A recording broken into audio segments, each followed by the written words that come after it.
ETV YouTube channels లో మీ వ్యాపార ప్రకటనల కోసం ఈ నంబర్కి కాల్ చేయండి. రాబోయి చందమామ. ఎంతైనా నిన్ను చదివించాడు కదా భరత్. అందుకే అతని గురించి నువ్వు పాజిటివ్గా మాట్లాడతావు. మీ అందరి దగ్గర గుడ్ విల్ సంపాదించుకోవటం కోసమే ఇలాంటి నాటకాలు ఆడాడేమో. కాదని నువ్వెలా అనగలవు? మేడం, మీరు లా చదువుకున్నారు. క్రిమినల్స్ మైండ్ ఏంటో మీకు బాగా తెలిసుండాలి. ఒక మనిషిని చూస్తే వాడు చెడ్డవాడా మంచివాడా అని తెలుసుకోవడం మీలాంటి వాళ్ళకి పెద్ద కష్టమేం కాదు. అయినా మీరు వీరభద్రం గారిలోని ఒక రాక్షసుణ్ణి మాత్రం మీరు గమనించలేకపోయారు. మౌనిక సాక్ష్యం చెప్తే 15 కోట్లు ఇస్తానన్నదని వీరభద్రం చెప్పారంట.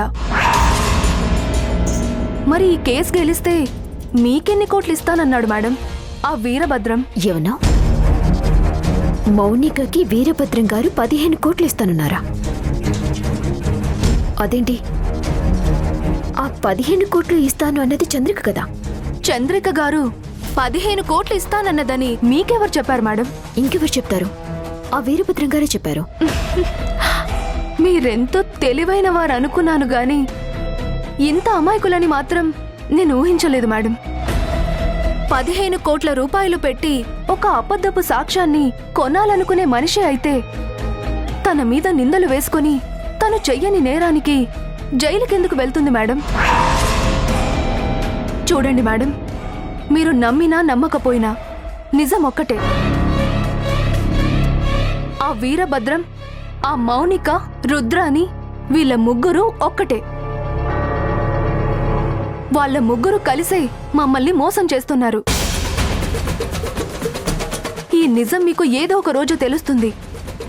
ఆ నిజం తెలిసిన రోజు మీరు కన్నీళ్లు పెట్టుకున్నా కనీసం మిమ్మల్ని కనికరించే వాళ్ళు ఎవ్వరూ ఉండరు మేడం. వెళ్ళండి మేడం. ఇంకా మీరిక్కడికొచ్చి సాధించాల్సింది ఏమీ లేదు. చెయ్యాల్సిన పాపమంతా చేసేశారు. దయచేసి బయటికి వెళ్ళండి.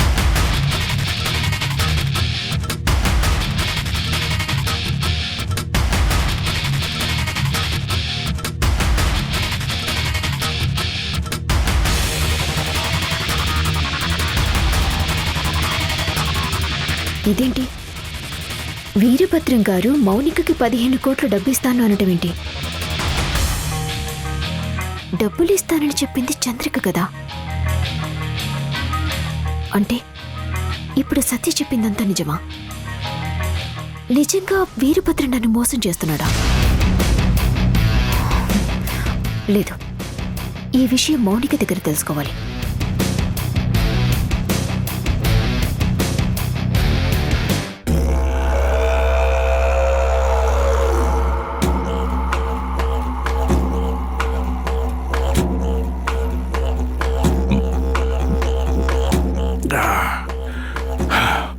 ఏంటి వీరభద్రం గారు, ఈరోజేదో బాగా హ్యాపీగా ఉన్నట్టున్నారు? ఫుల్ బాటిల్ ఎత్తేశారు. అవునమ్మా, మనసుకు చాలా ఆనందంగా ఉండదు. అందుకే ఫుల్గా తాగేసినాను. చాలా దినాలైందమ్మా మనస్ఫూర్తిగా నిద్రపోయి. ఈ దినం ఎవరు లేపినా లేవను. అంత హాయిగా పడుకుని నిద్రపోతాను. ఈ ఆనందం దేనికో? ఇంకా దేనికి? ఆ చంద్రిక కూడా పోయి ఇప్పుడు జైల్లో కూర్చున్నది కదా. నిన్నటిదాకా చంద్రిక ఏం చేస్తుందో అని భయంగా ఉండేది. కానీ ఇప్పుడు ఆ భయం కూడా లేకుండా పోయింది. లచ్చమ్మను చంపిన కేసులో తనే నేరస్తురాలని చెప్పి ఒప్పుకొని పోయి జైల్లో కూర్చున్నది. ఇక మనకున్న అడ్డు కూడా తొలగిపోయినదమ్మా.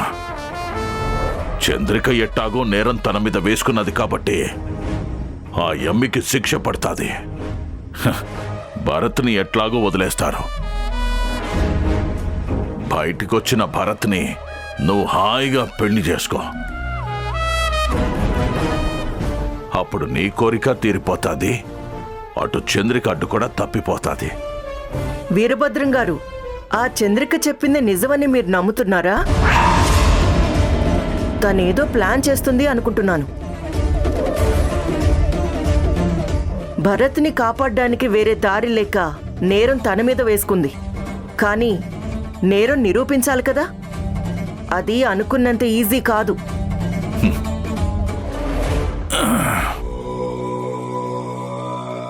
ఏదైతే ఏందమ్మా, పోతే భరత్ పోతాడు, లేదంటే చంద్రిక పోతుంది, లేదంటే ఇద్దరూ కలిసిపోతారు.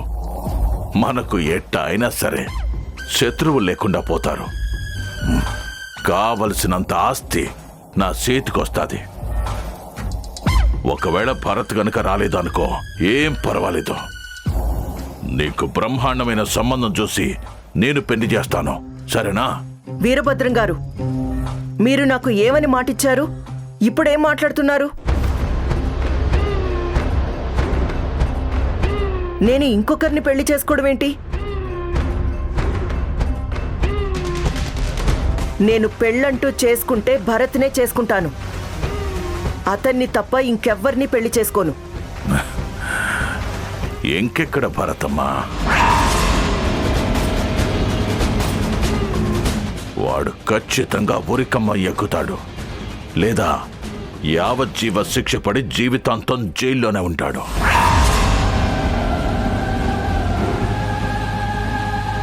నీకు మరీ వాడు కావాలనుకుంటే నువ్వు కూడా ఏదో ఒక నేరం చేసి నువ్వు పోయి వాడితో పాటు చేరు. ఇద్దరూ కలిసి చక్కగా జైల్లోనే కాపురం పెట్టండి. మీరు బాగా మత్తులో ఉన్నారు. ఇప్పుడు నేనేం చెప్పినా మీకేం అర్థం కాదు. తర్వాత మీతో మాట్లాడతాను.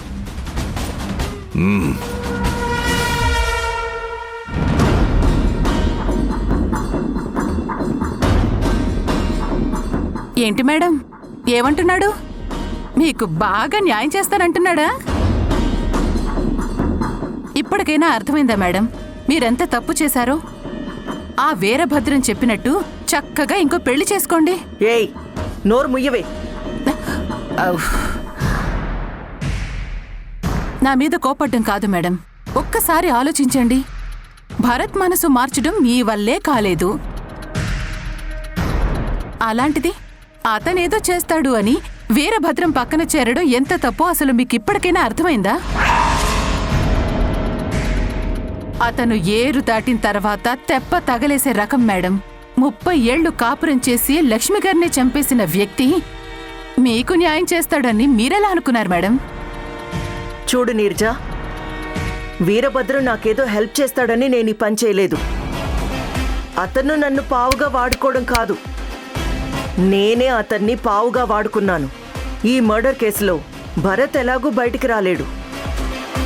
చంద్రిక తీసుకురావడానికి కూడా తనకి ఎలాంటి సాక్ష్యాలు దొరకవు.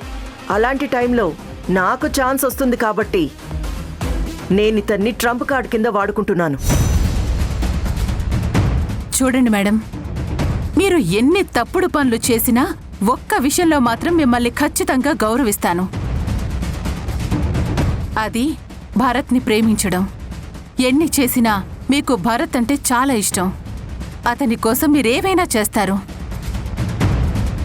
మీరు చేసిన తప్పల్లా పెళ్ళైన మగాణ్ణి ప్రేమించటం. కానీ ఇప్పుడు భరత్ని కాపాడుకోవడం కోసం ఏకంగా అతని జీవితాన్నే పణంగా పెట్టారు చూడండి. ఇదే నాకు నచ్చట్లేదు. ఏయ్, నీకు నచ్చితే ఎంత, నచ్చకపోతే ఎంత? నాకేం కావాలో, నేనేం చెయ్యాలో నాకు బాగా తెలుసు.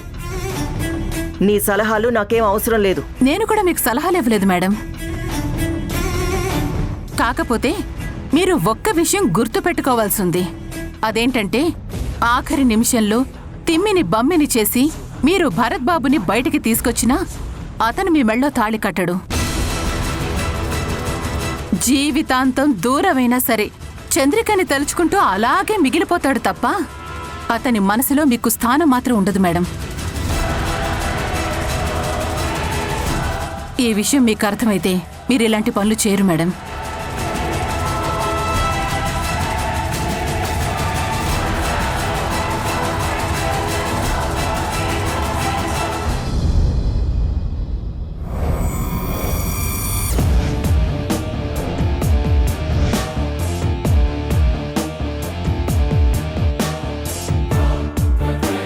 ఎవరు నువ్వు? నన్ను చూడటానికి వచ్చింది నువ్వేనా? అవును. నీ పేరు? వైశాలి. నీకు నాతో ఏం పని?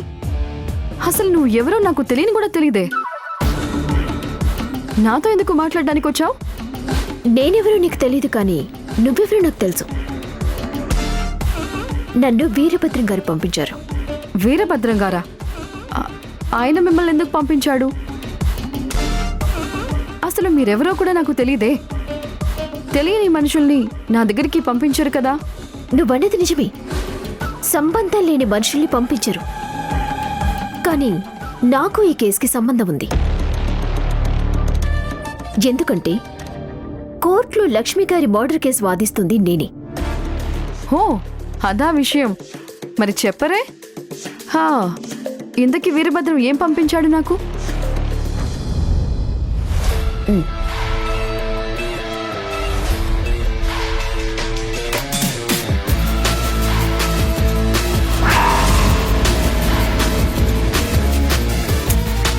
ఇదేంటి? ఇందులో అమౌంట్ లేదు, సంతకం కూడా లేదు. ఈ చెక్ నేనేం చేసుకోవాలి? నీకు ఎంత అమౌంట్ కావాలో నాకు చెప్తే నన్ను రాసి సంతకం పెట్టమన్నారు. అదేంటి? 15 కోట్లు ఇస్తానని ముందుగానే ఒప్పుకున్నాడు కదా. మళ్ళీ ఇప్పుడు బేరం పెడుతున్నాడా? అదంతా ఏం కుదరదు. 15 కోట్లు గనక ఇస్తేనే నేను ఖచ్చితంగా ఫేవర్గా సాక్ష్యం చెప్తాను. లేదంటే లక్ష్మి గారిని చంపేసింది ఆ వీరభద్రం గారే అన్న నిజాన్ని కోర్టుకొచ్చి చెప్పేస్తాను. ఆ తర్వాత మీ ఇష్టం.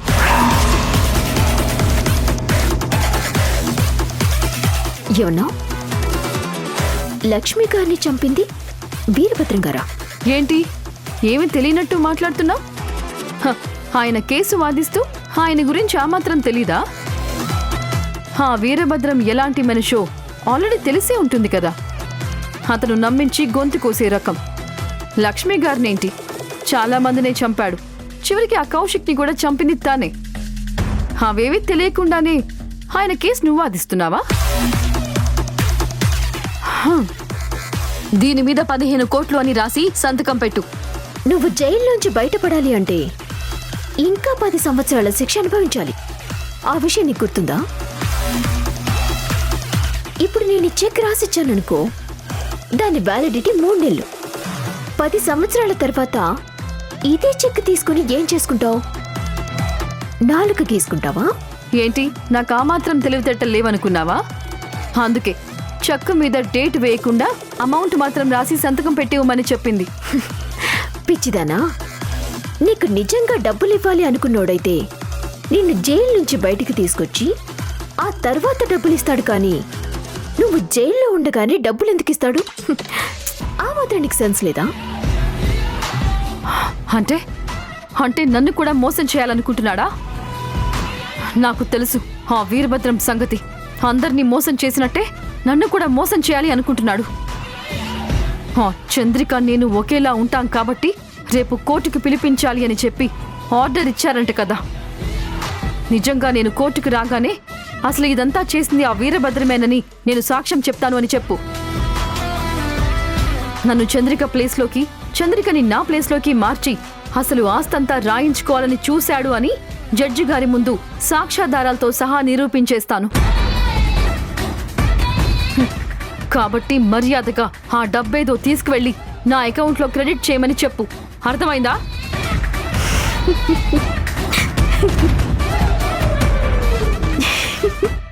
చూడు మౌనిక, నువ్వు చదువుకున్నావు కానీ కొంచెం కూడా కామన్ సెన్స్ లేదు.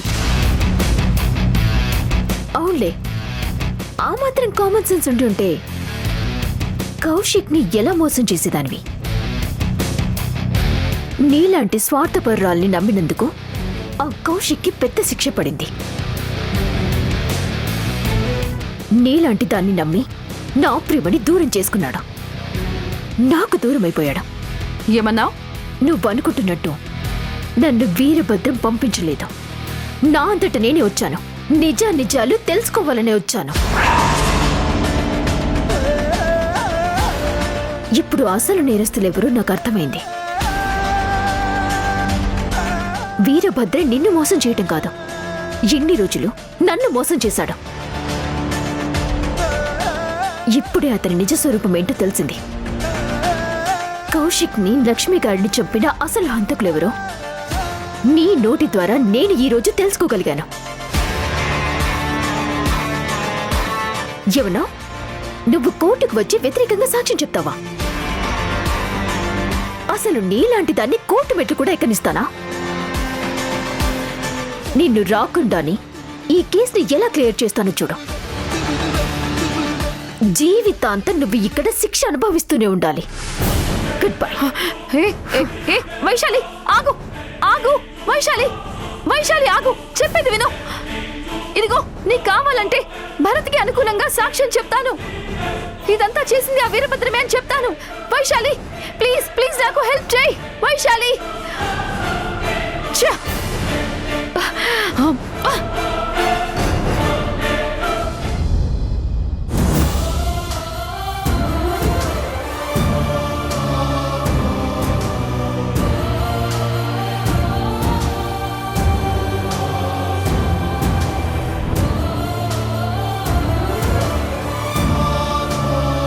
నన్ను క్షమించు చంద్రిక.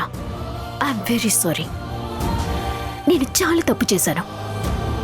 మీరందరూ భరత్ నిర్దోషి అని చెప్తున్నా వినిపించుకోకుండా మూర్ఖంగా ప్రవర్తించాను. ఇప్పుడు నిజమేంటో నాకు తెలిసింది.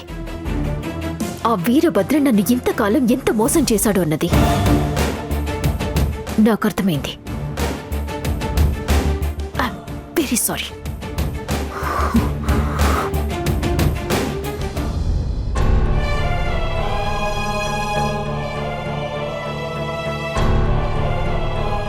ఏంటమ్మా, మీ అమ్మ నాన్న ఇద్దరూ నీకు దూరం అయిపోయారు. మీ నాన్నని కాపాడుతుంది అనుకుంటే మీ అమ్మ నేరం తన మీద వేసుకుని జైలుకు వెళ్ళిపోయింది.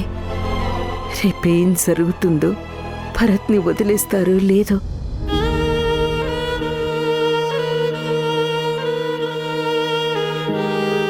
మీ అమ్మ కూడా తనంతట తానుగా వెళ్లి కేసులో ఇరుక్కుందే. నా కొడుకుని ఎలాగైనా కాపాడమ్మా అని అడిగినందుకు మీ అమ్మ ఇలాంటి నిర్ణయం తీసుకుంటుందని నేను అస్సలు ఊహించలేదు. నిన్నటిదాకా భరత్ని ఎలా కాపాడుకోవాలో అనుకున్నాను. ఇప్పుడు మీ అమ్మని కూడా కాపాడుకోవాలి. ఎలా?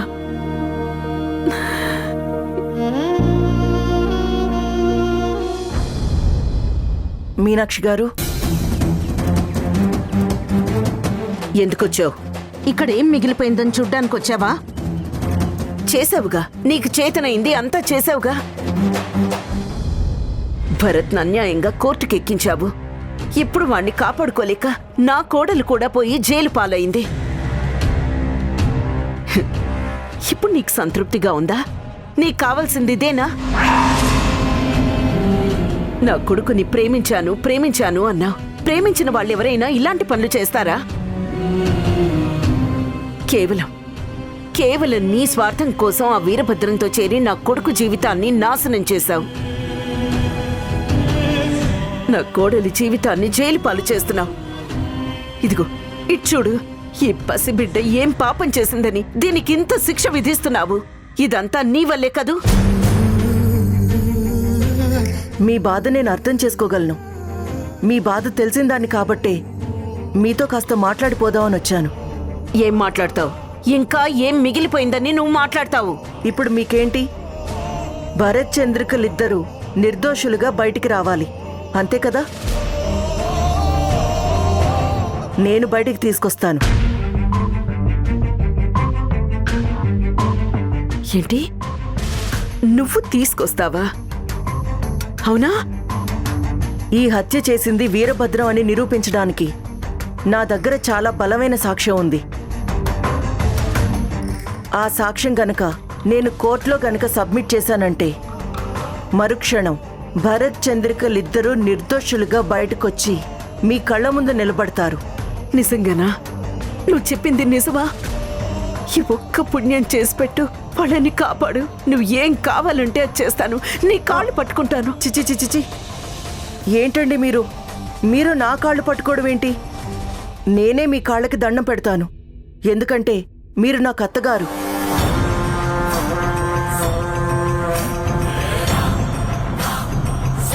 ఇదిగో ఈ మాట అనగానే మీ ముఖంలో ఎక్స్ప్రెషన్స్ ఎలా మారిపోయాయో చూడండి.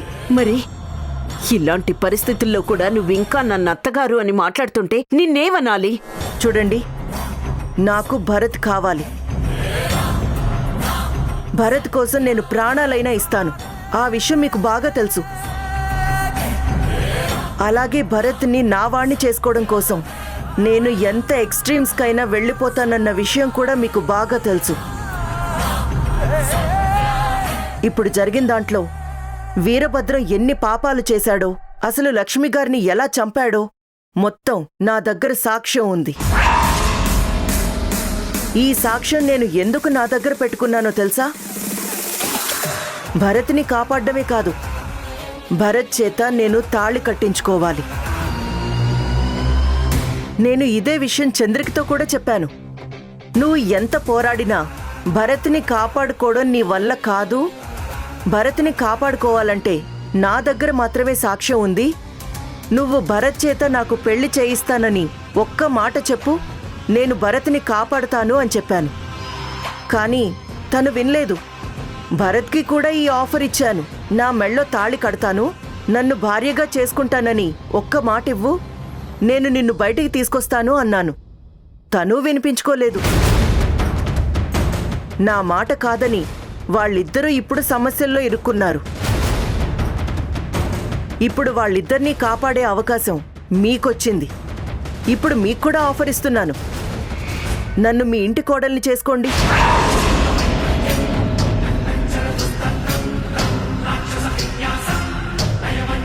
ఆ వీరభద్ర మాట కట్టించాలి.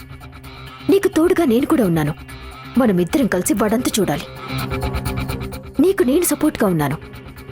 ఈ కేసులో నేను ఎంత దూరమైనా సరే వెళ్తాను. చంద్రిక బయటకొచ్చేసింది.